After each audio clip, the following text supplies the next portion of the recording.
مسلمان بشری تقاضوں کی وجہ سے کئی دفعہ بہت ساری غلطیاں کر بیٹھتا ہے، بہت سارے گناہ ہم سے ہو جاتے ہیں، پھر اللہ فضل فرماتا ہے اور دلوں میں احساس پیدا ہوتا ہے اور اللہ تعالیٰ بندہ مومن کو توبہ کی توفیق عطا کرتا ہے۔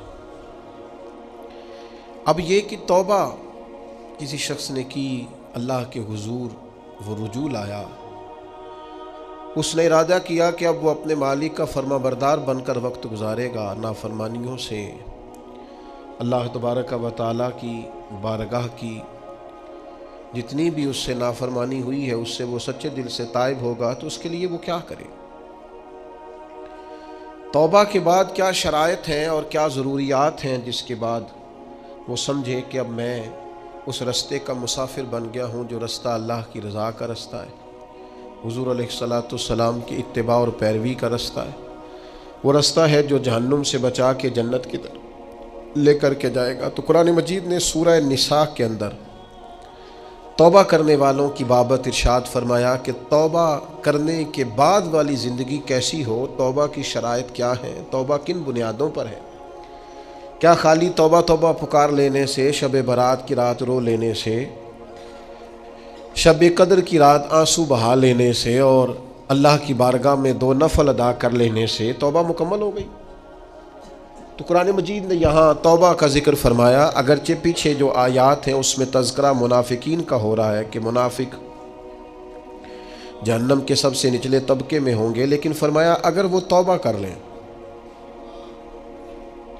تو توبہ کے بعد کیا کریں؟ فرمایا الا الذین تابوا، مگر وہ لوگ جو توبہ کر لیں وَأَصْلَحُوا، اور پھر صبر جائیں، پھر اپنے آپ کو درست کریں، پھر اپنی تربیت کریں، پھر اپنی اصلاح کریں۔ اور کیسے کریں؟ وَاعْتَصَمُوا بِاللَّهِ، اللہ کی رسی کو مضبوطی سے تھام لیں، اللہ کے ساتھ جڑ جائیں، رب رسول سے رشتہ مضبوط کر لیں۔ اور اس مضبوطی کا رنگ کیا ہوگا؟ فرمایا وَأَخْلَصُوا دِينَهُمْ لِلَّهِ، اپنا دین خالص اللہ کے لیے کر لیں، اس میں لوگوں کو دکھانے کا، اس میں دنیا داروں کو راضی کرنے کا، اس میں تصنع کا، بناوٹ کا کوئی شائبہ نہ ہو۔ وَأَخْلَصُوا، خالص کر لیں اپنا دین، کس کے لیے؟ للہ، اللہ کے لیے اپنا دین خالص کر لیں۔ یہ شرائط بتائی جا رہی ہیں، توبہ کے بعد کی زندگی بتائی جا رہی ہے۔ ایک توبہ کریں، پھر اپنی اصلاح کریں، اپنی تربیت کریں، اپنے اندر سے کمزوریاں دور کریں۔ وَاعْتَصَمُوا بِاللَّهِ، اللہ کی رسی کو مضبوطی سے تھام لیں۔ اور پھر ارشاد فرمایا کہ وَأَخْلَصُوا دِينَهُمْ لِلَّهِ، اپنا دین خالص کریں اللہ کے لیے۔ جو بھی کام کریں، تھوڑا کریں، زیادہ کریں، کم کریں، کثیر کریں، محض رضا الہی کے لیے کریں، اس میں یہ دنیا داری کا شائبہ نہ ہو۔ میں کیسے آپ کو عرض کروں کہ بہت سارے دینی کام بھی لوگ دنیا داری کے لیے کرتے ہیں، بہت ساری محفلیں، مجالس بھی اپنا نام اونچا کرنے کے لیے ہوتی ہیں، بہت سارے کاموں سے مقصود یہ ہوتا ہے کہ چلو اس طرح نہیں تو اس طرح ہی میرا قد اونچا ہو جائے گا۔ وَأَخْلَصُوا دِينَهُمْ لِلَّهِ، خالص ہو جاؤ، خالص ہو جاؤ۔ نبی کریم صلی اللہ تعالی علیہ وسلم نے فرمایا تو مخلص ہو جا، تیرا تھوڑا عمل ہی تجھے کفایت کر جائے گا، تھوڑا عمل ہی زیادہ ہو جائے گا، اللہ تعالیٰ فضل کر دے گا، پر شرط یہ ہے کہ تو مخلص ہو، خالص ہو جا۔ فرمایا جب یہ چیزیں تیرے اندر پیدا ہو جائیں گی فَأُولَٰئِکَ مَعَ الْمُؤْمِنِينَ، تو پھر اللہ تعالیٰ انہیں مومنوں کے ساتھ شامل فرما لے۔ میں کہہ چکا ہوں بات تو پیچھے منافقین کی ہو رہی ہے، لیکن یہاں صوفیاء نے باریک نقطہ بیان کیا۔ فرمایا جب تو توبہ کرے گا، جب تو اپنی اصلاح کرے گا، جب تو اللہ کی رسی مضبوطی سے تھام لے گا، جب تو اپنا دین اللہ کے لیے خالص کر لے گا، پھر اللہ تجھے اپنے کامل بندوں میں شامل فرما لے، پھر تو کاملین میں آ جائے گا۔ مومن جو کامل ہوتے ہیں ان کی صفوں میں اللہ تجھے کھڑا کرے گا۔ وَسَوْفَ يُؤْتِ اللَّهُ الْمُؤْمِنِينَ أَجْرًا عَظِيمًا، اور فرمایا ان قریب اللہ مومنوں کو بڑا ہی اجر عطا فرمانے والا ہے۔ جن بندوں میں تمہیں شامل کیا جائے گا ان قریب تم دیکھو گے اللہ انہیں بڑا اجر عطا کرنے والا ہے۔ اور جو اگلی آیت ہے نا، دل میں ہو دھڑکن، دل مردہ نہ ہو، ضمیر زندہ ہو، تو یہ جو اگلی آیت ہے نا قرآن مجید کی سورہ نساء کی اور 5ویں پارے کی آخری آیت، یہ عجیب اللہ کے انداز کریمانہ کا پتہ دیتی ہے۔ یہ بڑے انوکھے انداز میں بندہ مومن سے خطاب کرتی ہے، یہ بڑے انوکھے انداز سے کافر کو منافق کو بھی سمجھاتی ہے، یہ کس طرح کھول کر ایک نیا رنگ قرآن مجید اپنے پڑھنے سننے سمجھنے والوں کے دلوں میں پیدا کرتا ہے۔ اللہ کریم نے ارشاد فرمایا ما یفعل اللہ بعذابکم، فرمایا اللہ تمہیں عذاب دے کے کیا کرے گا، اللہ تمہیں عذاب دے کے او ہو قربان جائیں، مالک چاہتا نہیں کہ اللہ تمہیں عذاب دے کے کیا کرے گا، ان شکرتم و آمنتم، اگر تم شکر ادا کرو اور ایمان لے آؤ، اگر تم شکر گزار بندے بن جاؤ، مومن بندے بن جاؤ، تو اللہ تمہیں عذاب دے کے کیا کرے گا۔ رب تمہیں عذاب دینا چاہتا نہیں ہے، وہ کرم کرنا چاہتا ہے، وہ عطائیں کرنا چاہتا ہے۔ دو ہی مطالبے ہیں، ایک یہ کہ اس کے شکر گزار بنو، اور ایک یہ کہ مومن کامل بنو۔ کامل ایمان ہو اور مزاج شکر والا ہو تو رب کہتا ہے او اللہ تمہیں عذاب دے کے کیا کرے گا۔ اس کی رضا نہیں ہے کہ تم چھلانگے لگاتے ہو، عذاب کی طرف بڑھتے ہو۔ پوچھ لے ویسے دائیں بائیں کسی سے، پوچھ لے ویسے اپنے آپ سے کہ دل شاکر ہے، اللہ کی رضا پہ راضی ہے۔ جہاں مالک نے رکھا ہوا ہے وہاں لوگ خوش ہیں۔ ہمارے مزاجوں سے تو حال میں مزید کی طلب ہی نہیں جاتی، یہ کوئی نہیں وہ کوئی نہیں، یہاں پریشانی وہاں دکھ یہاں آزمائش، ہر وقت کے شکوے، ہر وقت کی پریشانیاں، ہر وقت کی آزمائشیں ہم نے اوڑھ رکھی ہیں۔ فرمایا اللہ تمہیں عذاب دے کے کیا کرے گا اگر تم شکر کرو، اگر تم ایمان لاؤ۔ اور مزے کی بات دیکھو، شکر اتنی بڑی نعمت ہے کہ ایمان کا ذکر بظاہر بعد میں کیا، شکر کا پہلے کیا ہے۔ اور یہاں علماء نے لکھا ہے کامل مومن بھی وہی ہوتا ہے جو رب کا شکر گزار ہوتا ہے، جس کے مزاج میں شکر کوئی نہیں نا، اس کو ایمان کی وہ خاص لذت بھی نصیب نہیں ہوتی۔ اور آگے پتہ کیا ارشاد فرما، وہ تمہیں عذاب دے کے کیا کرے گا اگر تم شکر کرو اور ایمان لے آؤ۔ وَقَانَ اللَّهُ شَاكِرًا عَلِيمًا، اللہ تو قدر کرنے والا ہے، اللہ تو قدردان ہے، اللہ تعالیٰ تو صلہ دینے والا ہے، اور علیمہ وہ جاننے والا ہے تمہارے دلوں میں کیا ہے۔ تم اگر شکر کر لو، تم اگر ایمان لے آؤ تو اللہ تمہیں عذاب دے کے۔ ہمارا پتہ مزاج کیا ہے، ہماری طبیعت سے ناشکری نہیں جاتی، ہمارے مزاجوں میں نہ ایک بات پیدا ہو گئی ہے کہ میں دکھی ہوں، فلانا مجھ سے بڑا اچھا ہے، اس نے نہ ہمیں مضطرب کر دیا ہے، بے چین کر دیا۔ دکھ ہے کیا، دکھ ہے کیا؟ درویش کہتے ہیں دکھ یہی ہے، تیری مرضی اور ہے رب کی مرضی اور ہے۔ جب تیری اور رب کی مرضی ایک ہو جائے پھر دکھ ہوتا ہی کوئی نہیں، پھر سکھ ہی سکھ ہے۔ جہاں رب رکھے تو شکر گزار ہو جا تو سکھی ہے۔ دکھ یہ ہے کہ تو کہتا ہے جو اللہ نے کیا ہے شاید معاذ اللہ وہ ٹھیک یہ ہونا چاہیے تھا۔ تو یاد رکھنے کی بات ہے، سمجھ لیں اس کو، توبہ کے بعد جو اپنی زندگی ہے اس کو کس طرح گزارنا ہے اسے سمجھیں۔ آ گئی شب برات، ساری رات روئیں گے مسلمان، پھر کیا بدل جائیں گے؟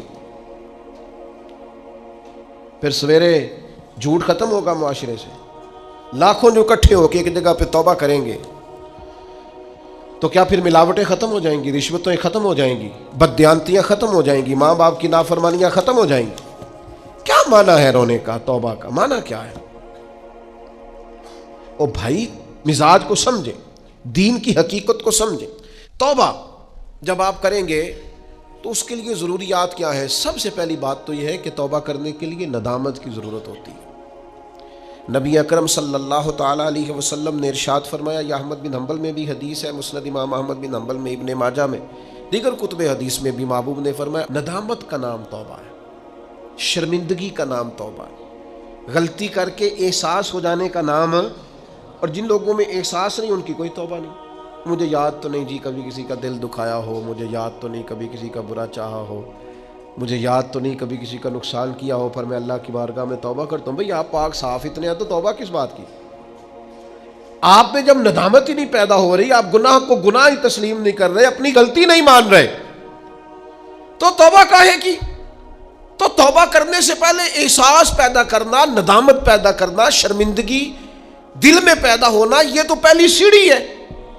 اور اگر یہ سیڑھی حاصل نہیں ہے تو پھر توبہ انسان کو میسر آ سکتی۔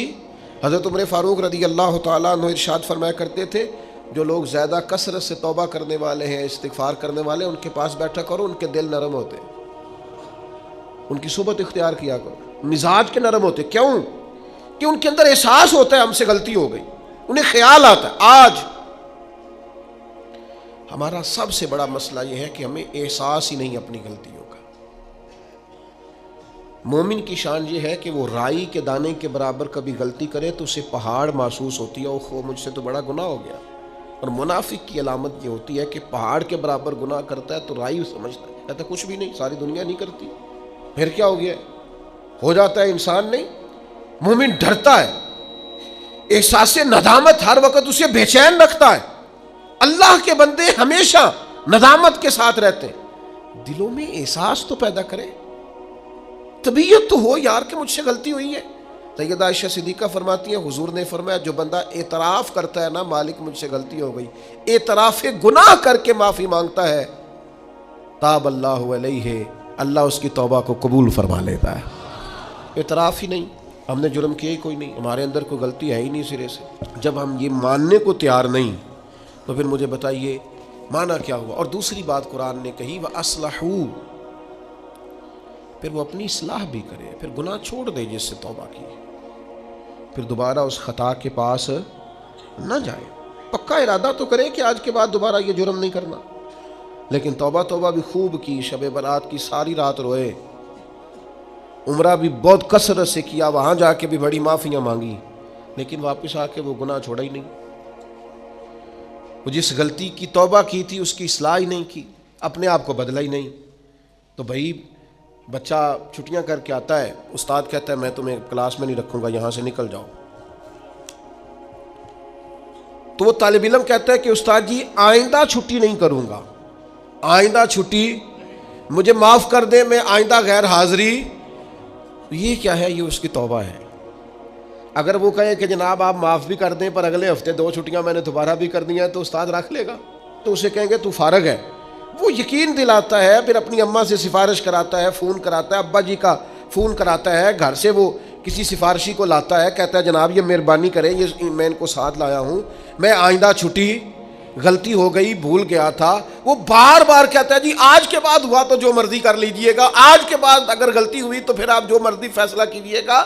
یہ غلطی آئندہ نہ کرنے کا ارادہ توبہ ہے. لیکن ساری رات شب برات پہ رو کے سویرے ہی دکان کھولتے پہلا جھوٹ بول دینا اور کہنا میں توبہ کر کے آیا ہوں. حضرت ذوالنون مصری رحمت اللہ تعالیٰ علیہ فرماتے ہیں گناہ سے باز آئے بغیر توبہ کرنا جھوٹے لوگوں کا طریقہ ہے. یہ رب سے بھی جھوٹ بول کے آیا رات، اس کا پورا ارادہ نہیں تھا توبہ کا، اس لیے کہ گناہ چھوڑنے کا ارادہ ہی نہیں، بھاگ آنے کا پروگرام ہی نہیں. اس کا استغفار، اس کی توبہ، یہ جملے تھے، یہ لفظ تھے، یہ زبان کی ادائیگی، قلب اور روح کے ساتھ اس نے توبہ نہیں کی. میرے بھائیوں وقت ہمیں میسر آ رہا ہے، ارادہ کریں نا خطائیں چھوڑنے کا. اب کتنی دیر تک بہت سارے حالات بدل گئے، عمریں بڑھ گئیں، بات آگے نکل گئی. امام غزالی فرماتے ہیں جس کی عمر 40 سال ہو گئی اور ابھی بھی وہ گناہ سے باز نہیں آیا، اس کا مطلب یہ ہے کہ وہ اپنے لیے جہنم کا فیصلہ کر چکا ہے. معاذ اللہ، اس نے ارادہ کر لیا ہے کہ جانا ہی گویا دوزخ میں، اللہ کی نافرمانی پر کمر بستہ ہو گیا. تو دوسری شرط یہ ہے کہ ارادہ کیا جائے کہ میں آج کے بعد یہ والا عمل نہیں کروں گا. اور میں نے چھوٹے بچوں کو جو ابھی 15-18 سال کی عمر میں ہوتے ہیں، میں نے انہیں دیکھا ہے کہ وہ اساتذہ کو اور والدین کو کیسے مناتے ہیں، وہ اپنے بڑوں کو کیسے مناتے ہیں، وہ کیسے یقین دلاتے ہیں، کہتے ہیں آج کے بعد دوبارہ آپ مجھے یہ غلطی کرتے تو محسوس ہوتا ہے. پھر ان پر بڑے سخت ترین اساتذہ کو بھی رحم آتا ہے، کہتے ہیں یار کہہ تو رہا ہے، آخر بچہ ہے، چلو بھول گیا تھا، رکھ لو، خیال آ جاتا ہے. تو جب تک یہ کیفیت پیدا نہیں ہوتی اتنی دیر تک شب برات کی شام ہاتھ اٹھانے کا مقصد سمجھ میں نہیں آتا، دعا مانگنے کا مقصد سمجھ میں آپ نے پختہ ارادہ ہی نہیں کیا. پھر تیسری بات توبہ کے مسئلے میں ہمارے علماء نے یہ لکھی ہے کہ گناہ جس طرح لوگ ڈٹ کے کرتے ہیں اور ڈھٹائی سے کرتے ہیں، تو توبہ والے معاملے میں بندے کو ذرا ڈٹنا چاہیے، کچھ دن اسے پریکٹس تو کرنی چاہیے، جد و جہد تو کرنی چاہیے، کوشش تو کرنی چاہیے. اللہ کہتا ہے تو ہمت کر، رب تیری مدد فرمائے. ان الذین قالوا ربنا اللہ ثم استقاموا تتنزل علیہم الملائکہ جو کہے گا اللہ میرا رب ہے پھر ڈٹ جائے گا، اس کی مدد کے لیے اللہ فرشتے بھی نازل فرما دے گا۔ استقامت کا تھوڑا مزاج ہو، تھوڑی طبیعت ہو کہ ہم نے استقامت اختیار کرنی ہے، ڈٹنا ہے تھوڑا توبہ کے بعد، تھوڑا ارادہ کرنا ہے کہ یار نہیں اب میں نے اس طرف نہیں جانا، اب میرا ارادہ بدل گیا، اب میں نے یہ کام۔ ایک صحابی تھے تو فرماتے ہیں کہ میں توبہ کرنے سے پہلے ایک خاتون کے ہاں آیا جایا کرتا تھا، پھر اللہ نے مجھے توفیق دی، میں توبہ کر گیا اور کلمہ پڑھ گیا، اور جب میں حضور کی بارگاہ سے ہو کے واپس آ رہا تھا تو وہ رستے میں مجھے آوازیں دے رہی تھی، لیکن جب میں نظریں جھکا کے اس کے پاس سے گزر گیا تو مجھے کہنے لگی تم وہی نہیں ہو؟ تو میں نے کہا نہیں، اب تو میں توبہ کر کے آیا، اب تو میں اللہ کا بندہ بن کے آیا۔ حضرت حبیب اجمی رحمۃ اللہ تعالی علیہ، اللہ نے مجھے توفیق دی، میں ان کے مزار پہ بھی حاضر ہوا، بغداد معلیٰ میں ان کا مزار ہے، اور میں ان کے قبر کی پیروں کی جانب کھڑے ہو کے تو ان کے کچھ اقوال ان کو سنا رہا تھا، ان کے کچھ اقوال ان کو سنا رہا تھا۔ حضرت حبیب اجمی رحمۃ اللہ علیہ سود کا کام کرتے تھے، دعا کریں اللہ ہم سب کو محفوظ کرے، آمین تو کہیں اللہ ہم سب کو۔ اب لوگوں نے بغلوں میں فتوے بھی رکھ لیے ہیں، کل پرسوں میرے پاس ایک صاحب فتویٰ لے کے آئے، فلانے مولانا صاحب نے کہا فلانی بینک کا سیونگ اکاؤنٹ بھی ٹھیک ہے، یہ میری بغل میں فتویٰ ہے تو یہ آپ پڑھ لیں۔ میں کیا تو مینو کو پوچھنا ہے جی تو تیرے کو فتویٰ جو ہے، ایک بندے کو فتویٰ مل گیا ہے اور اس نے پکڑا ہوا ہے بغل میں ہے، میرے پاس کیوں آیا ہے؟ کہنے لگا جی آپ کیا کہہ رہے ہیں؟ میں کیا تو تاں آئے ہیں، تو مطمئن نہیں مولوی دی گل تو، اگر تو مطمئن ہوتا تو تصدیق کرنے، تو یہ جو مطمئن نہیں ہے نا اس کا مطلب ہے کہ بات کے اندر شک ہے، اس گل چ رولا ہے۔ تو میں کیا رولے والی گل چنگی، تو میں کیا فتویٰ دوبارہ لپیٹ کے جیب چ پا، تو در سیونگ اکاؤنٹ ٹھیک ہوں ہے؟ کہنا جی سمجھ نہیں آئی تاں تے آیا۔ میں کہا بس ٹھیک ہے، تینوں پھر سمجھ آ گئی ہے، جیڑی سمجھ نہیں نہ آئی ہے تو مطلب ہے سمجھ آ گئی، یہ سمجھ لے آپ چھوڑیں۔ میں کسی کا نام نہیں لیتا، کوئی بات نہیں کرتا، میں آپ کو بخاری کی حدیث سناتا ہوں، نبی پاک علیہ السلام نے فرمایا ایک حلال ہے وہ بھی واضح، ایک حرام ہے وہ بھی واضح ہے، ایک میں شک ہے کہ پتہ نہیں حلال ہے کہ پتہ نہیں حرام ہے۔ میرے کریم محبوب نے فرمایا تم نے شک والی چیز سے بھی بچنا ہے، شک سے بھی تم نے بچنا ہے، اس لیے کہ مسلمان طیب اور طاہر کا قائل ہوتا ہے، وہ پاکیزہ مزاج ہوتا ہے، پاکیزگی کا قائل ہوتا ہے۔ بھائیو یہ بچیں، یہ رزق حرام اتنا نقصان کرتا ہے کہ انسان کا اللہ سے رشتہ کمزور کر دیتا ہے۔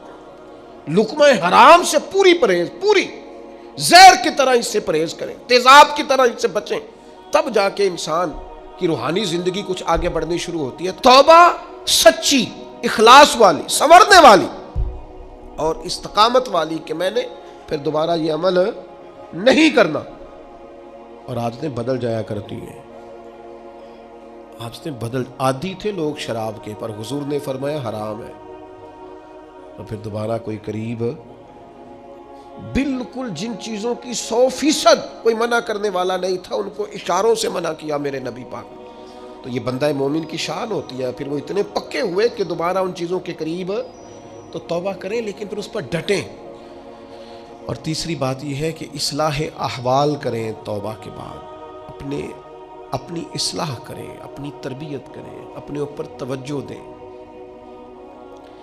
ڈاکٹر 2 قسم کے چارٹ دیتے ہیں مریض کو، ایک یہ کہ یہ چیزیں نہیں کھانی، اور ایک یہ کہ یہ والی آپ نے کھانی، یہ آپ کے لیے، وہ کہتے ہیں تم نے تلی چیز نہیں کھانی، تم نے تیزابیت والی نہیں کھانی، آئلی چیزیں نہیں کھانی، اور سلاد ضرور کھانا ہے، پھل کا استعمال ضرور کرنا ہے۔ یہ کیوں بتاتے ہیں کہ اگر آپ کو ساری چیزیں چھوڑ دیں گے تو پھر جسم کے اندر طاقت موجود نہیں رہے گی، کچھ آپ کو وہ چھوڑنی ہے جو نقصان دیتی، لیکن وہ کھانی ہے جو جسم کو طاقت ور کر۔ اصلاح احوال کا معنی یہ کہ یہ گناہ چھوڑ دیں اور اس کے ساتھ یہ والی نیکیاں کریں، سویرے اٹھ کے نفل پڑھیں، دن میں قرآن مجید پڑھیں، استغفار پڑھیں، درود پاک پڑھیں، غریب کی مدد کریں، ماں باپ کی خدمت کریں، جو آپ کے ذمہ حقوق العباد ہیں ان کو صحیح کر کے ادا کریں، اپنی زندگی کے اندر بہتر تبدیلیاں لائیں، اپنے آپ کو بدلیں۔ اور نوجوانوں سے کہوں گا سونا ذرا کم کریں، آرام پسندی اور وجود کی آرام طلبی سے باہر آپ ضائع ہو جائیں گے۔ تھوڑی مشقت کریں، تھوڑا کم سونے کا مزاج بنائیں، کم کھانے کا مزاج بنائیں، کم بولنے کا مزاج بنائیں۔ اصلاح احوال کے لیے ضروری ہے کہ ہم تھوڑی سی لذات کو ایک ایک کر کے کم کرنا شروع کریں تاکہ ہماری روحانی زندگی مضبوط ہونے لگے۔ پھر میرے بھائیوں، توبہ کے لیے ایک بڑا لازمی اور بڑا اہم اور بڑا بنیادی نقطہ یہ ہے کہ کچھ کام ایسے ہوتے ہیں جو اس نقطے کے بغیر ہو ہی نہیں سکتے۔ وہ نقطہ کیا ہے؟ وَاعْتَصِمُوا بِاللَّهِ، اللہ کے ساتھ تعلق کو مضبوط کریں، اللہ کے ساتھ تعلق کو۔ حضرت رابعہ بصریہ فرماتی تھی میرے دل میں خیال، مجھے پتہ چل جاتا ہے کہ میرا رابعہ مجھ سے راضی ہے کہ ناراض۔ نے کہا آپ کو کیسے پتہ چلتا ہے؟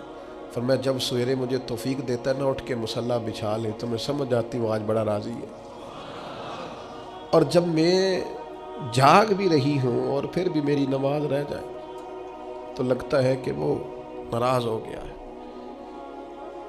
بے توفیقی سے بڑی انسان کے لیے محرومی کوئی نہیں ہوتی۔ اللہ تعالیٰ جب کسی سے ناراض ہوتا ہے تو بعضوں کا سرمایہ نہیں چھینتا، سجدوں کی لذت لے جاتا ہے۔ لوگوں کے پاس ہر چیز ہوتی ہے لیکن بندگی کا موقع نہیں ہوتا۔ وَاعْتَصِمُوا بِاللَّهِ، سب کے لیے ٹائم ہو، اور اگر بندے کے پاس سجدہ کرنے کو ٹائم ہی نہ ہو، دیر تک دعا مانگنے کو ٹائم ہی نہ ہو۔ ایک دن بیمار نہیں ہوئی حضرت رابعہ بصریہ تو کہنے لگی مالک تو ناراض تو نہیں ہو گیا؟ تو مجھے بیمار کرتا ہے تو میں تجھے یاد بڑا کرتی ہوں، میرا نفس کمزور پڑ جاتا ہے، گناہ کی طرف نہیں جاتا، میں ذرا بیمار رہتی ہوں تو ٹھیک رہتی ہوں، مہربانی کر تو میرے اوپر وہ سارا بوجھ ڈال جس سے میرا نفس کمزور رہے، اور تیری بات وَاعْتَصِمُوا بِاللَّهِ، لمبی لمبی دعائیں مانگا کریں، دیر تک اپنے رب کے حضور حاضر رہا کریں۔ بندوں کو 10-15 منٹ بات سنائے تو وہ اکتانے لگ جاتے ہیں، وہ کہتے ہیں میں نے سن لیا ہے جو آپ نے کہا، مجھے سمجھ آ گئی، آپ بس کریں۔ آپ وہ کریم ہے، وہ کہتا ہے نہ تمہارے رب کو اونگ آتی ہے نہ نیند آتی، جس وقت بھی دعا مانگو وہ قبول کرتا ہے۔ اپنا تعلق اللہ رسول کے ساتھ مضبوط کریں۔ میں اپنے دوستوں سے اکثر کہتا ہوں ہر چیز کمزور ہو جائے تمہارا مصلی نہیں کمزور ہونا چاہیے۔ یہ شعبان، یہ رمضان، یہ مصلی بچھانے کے مہینے ہیں۔ مصلی، مجھے اہل عرب کی عادت بڑی اچھی لگتی ہے کہ ان کی گاڑیوں میں بھی قرآن مجید موجود ہوتا ہے اور مصلی موجود ہوتا ہے۔ ہر جگہ نماز کا اہتمام، قرآن کا اہتمام، اس کو اپنی زندگی میں لاگو کریں۔ میری آپ سے اپیل رہے گی کہ خدا را اب ہم بس کریں، بڑی ہو گئی دنیا داری، اور یہ جو ہم نے چاروں جانب جال بچھایا ہوا ہے نا، اس کو بھی راضی رکھا ہوا ہے، اس کو بھی راضی رکھا ہوا ہے، اس سے بھی تعلق بنا ہوا ہے، یہ بڑا کمزور جال ہے، ایک منٹ میں ٹوٹ جائے گا۔ لوگ کوئی نہیں لمبا چلتے کسی کے ساتھ، آرزویں بدل جاتی ہیں، تعلقات بدل جاتے ہیں، کچھ بھی نہیں ہوتا، کوئی نہیں لمبا چلتے۔ میں ایک جگہ بیان کرنے کے لیے گیا تو میں رو پڑا۔